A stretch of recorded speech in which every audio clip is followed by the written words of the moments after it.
Hi friends, மல்லி சீரியல்லாம் இதுக்கப்புறம் என்ன நடக்க போதா அப்படின்றத இந்த வீடியோவில் பார்க்கலாம்.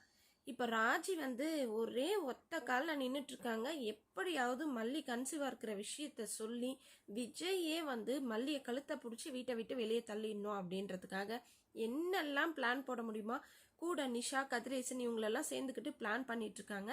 கடைசியில் மல்லி போன ஹாஸ்பிட்டலில் அந்த டாக்டர் கிட்ட ரிப்போர்ட்டை கேட்டால் கண்டிப்பாக அந்த ஸ்கேன் ரிப்போர்ட்டை அனுப்பிச்சிடுவாங்கல்ல.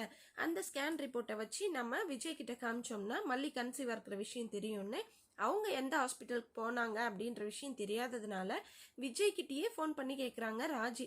இந்த மாதிரி மல்லியை கேராக இருந்துச்சுன்னு சொல்லிட்டு ஹாஸ்பிட்டல் கூட்டிகிட்டு போனீங்க இல்லடா, மயக்கமாக இருக்குதுன்னு சொல்லிட்டு அது எந்த ஹாஸ்பிட்டல்னு கேட்குறாங்க ராஜி.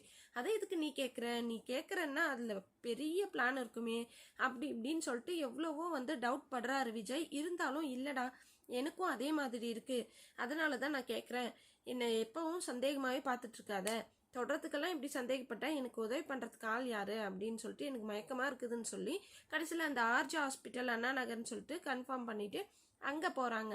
ஆனால் இப்போ என்ன நடக்குதுன்னா வீட்டில் விஜய் இருக்காங்க. இந்த ராஜி என்ன பண்ணுறாங்கன்னா, அவள் கன்சீவாக தான்டா இருக்கா, நீ நான் சொன்னால் நம்ப மாட்டேல்ல, ஆனால் செக் பண்ண டாக்டர் சொன்னால் நம்ப இல்லைன்னு சொல்லிட்டு அந்த லேடி டாக்டரோட நம்பருக்கே ஃபோன் பண்ணி ஸ்பீக்கரில் போட்டு பேசுகிறாங்க ராஜி விஜய் எதிர்க்க. அதாவது டேப்லெட்ஸ் எல்லாம் கரெக்டாக சாப்பிடலன்னா அவள் வயிற்றுல இருக்கிற குழந்தை அஃபெக்ட் ஆகும்ல டாக்டர் அப்படின்னு சொல்லிட்டு ராஜி கேட்குறாங்க. உடனே அதுக்கு டாக்டர் ஆமாம் அப்படின்னு சொல்லிட்டு சொல்கிறாங்க. ஆனால் எனக்கு என்ன பொறுத்த வரைக்கும் இப்போ அந்த லேடி டாக்டர் மல்லியை ஸ்கேன் பண்ணி பார்த்துட்டு தான் கன்சீவாக இருக்காங்க அப்படின்னு சொன்னாங்க. ஆனால் அந்த டைமில் மல்லி ஒரு ரியாக்ஷனும் இல்லாமல் ஃபீல் பண்ணாமல் ஹாப்பியாக இல்லாமல் ஜாலியாக இல்லாமல் இருந்தாங்க. அப்போவே கேட்டாங்க என்ன பிரச்சனை என்ன அப்படின்னு சொல்லிட்டு. இல்லை அவங்களுக்குள்ள ஒரு பிரச்சனை, இப்போ கன்சீவாக இருக்கிற விஷயத்த கூட என்னோட ஹஸ்பண்ட் கிட்ட சொல்லி சந்தோஷப்பட முடியாத நிலமையில இருக்கேன் அப்படின்னு சொல்லிட்டு ஆல்ரெடி ஹாஸ்பிட்டல்லையே ஸ்கேன் பண்ணும்போதே மல்லி பாதி விஷயத்த அந்த டாக்டர் கிட்ட சொல்லிட்டாங்க.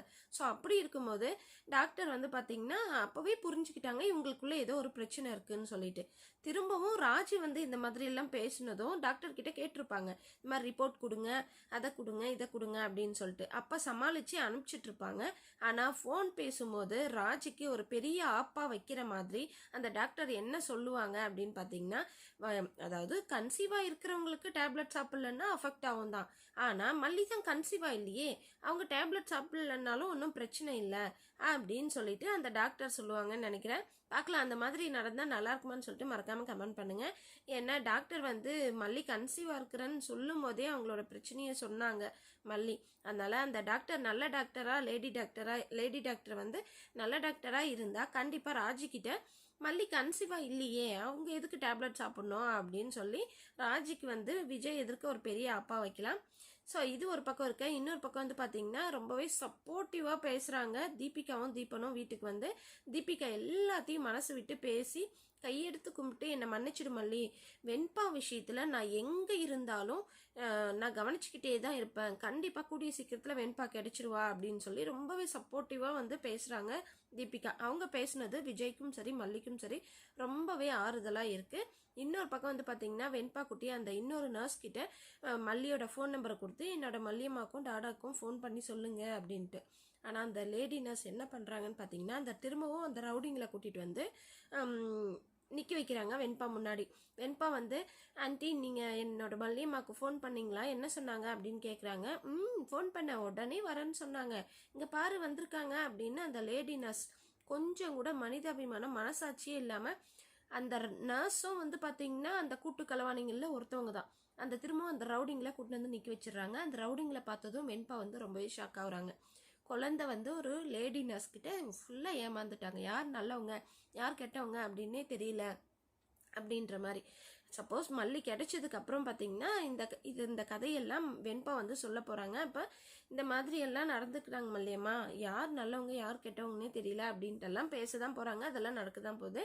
சரிங்க, இப்போ பார்த்தீங்கன்னா தீபிகா இவ்வளோ கான்ஃபிடென்ட்டாக சொல்லியிருக்காங்க, எல்லாத்தையும் வாட்ச் பண்ணிக்கிட்டு தான் இருக்காங்க. அதனால் கூடிய சீக்கிரத்தில் தீபிகாவே பார்த்தீங்கன்னா நம்ம வெண்பாவை கண்டுபிடிச்சி அந்த ரவுடிங்களை எல்லாம் பிடிச்சி போலீஸ் ஸ்டேஷனில் உள்ள தள்ளி மல்லியையும் விஜயையும் வர வச்சு போலீஸ் ஸ்டேஷனில் வச்சு வெண்பாவை கொடுக்க போகிறாங்க.